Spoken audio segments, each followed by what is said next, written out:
আজকে সদনে হচ্ছে যে bill number 11/2026, the West Bengal backward classes other than scheduled caste and scheduled tribes reservation of vacancies in services and post amendment bill 2026-এ আমাকে আলোচনা করার সুযোগ করে দেওয়ার জন্য। প্রথমেই হচ্ছে যে আমি যেটা বলতে চাইছি যে আমাদের সদনের আমার মাননীয় কলিগ প্রথমে যিনি আলোচনা করলেন যে বুদ্ধদেব ভট্টাচার্য হচ্ছে যে কোনো সমাবেশ থেকে ঘোষণা করেছিলেন এই ধরনের, এই কথাটা হচ্ছে যে সম্ভবত ভুল বা তথ্যের কোথাও সমস্যা হয়েছে। আসলে ইনি ঘোষণা করেছিলেন বুদ্ধদেব ভট্টাচার্য রাইটার্স বিল্ডিং থেকে 2010 সালে বামফ্রন্টের মিটিংয়ের পর গিয়ে রাইটার্স বিল্ডিং থেকে ঘোষণা করেছিলেন।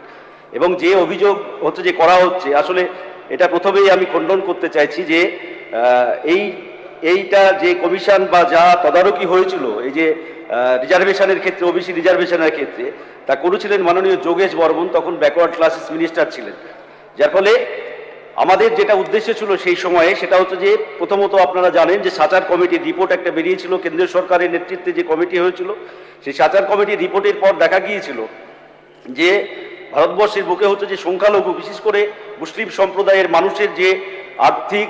সামাজিক, শিক্ষাগত ক্ষেত্রে এবং হচ্ছে যে চাকরির ক্ষেত্রে যে সমস্ত পিছিয়ে পড়া দিকগুলো আছে সেগুলো ইন্ডিকেট করা হয়েছিল সাচার কমিটির রিপোর্টে। তাছাড়া অন্যান্য শ্রেণী,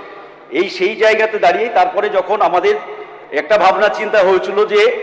কিভাবে হচ্ছে যে এই অংশের মানুষকে হচ্ছে যে সামনের দিকে এগিয়ে নিয়ে যাওয়া যায় বা কিভাবে হচ্ছে যে চাকরির ক্ষেত্রে বা শিক্ষা ক্ষেত্রে একটা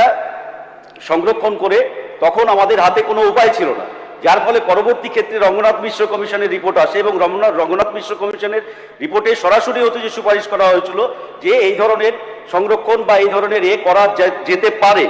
যার ফলে হচ্ছে যে আমাদের ওবিসি সংক্রান্ত তখন হচ্ছে যে কমিটি গঠন হয় এবং সেখানে দাঁড়িয়ে পুঙ্খানুপুঙ্খ সেই সময়ে হচ্ছে যে একবারে তথ্যের ভিত্তিতে এবং এলাকায় গিয়ে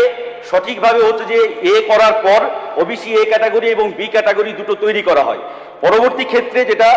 ঠিকই যে এই বিলে যেগুলো ইন্ডিকেট করা হয়েছে বা বলা হচ্ছে, এটা ঠিকই যে পরবর্তী ক্ষেত্রে 2011 সালের পর সরকার পরিবর্তনের পর এই ক্ষেত্রে অনেক হচ্ছে যে জল ঘোলা করা হয়েছে, এটা অস্বীকার আমি করব না। কিন্তু একটা বিষয় হচ্ছে যে কোনো বিল বা যে কোনো অ্যামেন্ডমেন্ট বা যে কোনো ধরনের আনার ক্ষেত্রে আমাদের যেটা হচ্ছে যে একটা বিষয় মাথায় রাখা দরকার, যেন সেই বিল বা সেই আইন কখনোই রাজনৈতিক উদ্দেশ্য হচ্ছে যে ব্যবহৃত না হয়। যা বিগত 15 বছর আমরা বারবার হচ্ছে যে লক্ষ্য করেছি এই তৃণমূল কংগ্রেসের সরকারের সময়ে বারবার হচ্ছে যে এইগুলোকে রাজনৈতিক উদ্দেশ্যে ব্যবহার করতে গিয়েই আজকে দাঁড়িয়ে গত 15 বছর ধরে সংখ্যালঘু সম্প্রদায়ের উন্নয়নের নামে বারবার সংখ্যালঘু সম্প্রদায়ের সাথে প্রতারণা করা হয়েছে এবং সেই ক্ষেত্রে গিয়েই এই ওবিসি বা হচ্ছে যে আদার্স ব্যাকওয়ার্ড ক্লাস রিজার্ভেশনের ক্ষেত্রে একটা চরম গোলমাল হচ্ছে যে করা হয়েছে, এটা আমরা অস্বীকার করছি না। কিন্তু এই ক্ষেত্রে আমাদের মাথায় রাখা দরকার সেই 15 বছরেই কিন্তু সেই ওবিসি ক্যাটাগরিতে যা সরকার নির্ধারিত ছিল সেইখানে দাঁড়িয়ে অনেক ছেলে মেয়েরা তারা কিন্তু কর্মরত আছে। আমি এই আপনার মাধ্যমে এই সদনে হচ্ছে যে বলতে চাই যেন তারা কোনো ধরনের কোনো অসুবিধার মধ্যে হচ্ছে যে না পড়ে, সেটা দেখেই হচ্ছে যে আমাদের আগামী দিনের সিদ্ধান্ত গ্রহণ করা উচিত। এবং আমি যেটা বলে শেষ করব আমার কথা, যে সব উদ্দেশ্য যেন সৎ হয়, আর যদি উদ্দেশ্য সৎ থাকে তাহলে হচ্ছে যে সবটা আমরা দেখা যাচ্ছে যে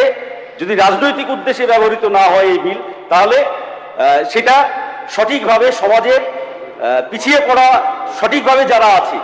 সংখ্যালঘু হতে পারে বা আদার্স অন্যান্য ব্যাকওয়ার্ড ক্লাসের মানুষরা হতে পারে, সঠিকভাবে যেন তাদেরকে বিচার করা হয় এবং সঠিকভাবে যাতে হচ্ছে যে নির্ধারণ করা হয় সেই বিষয়টা নজর দিতে অনুরোধ করেই আমার আলোচনা আমি এই বিষয়ে শেষ করছি।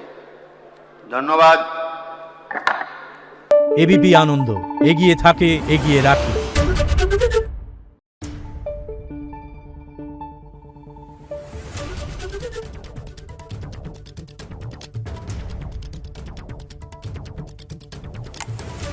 Thank you.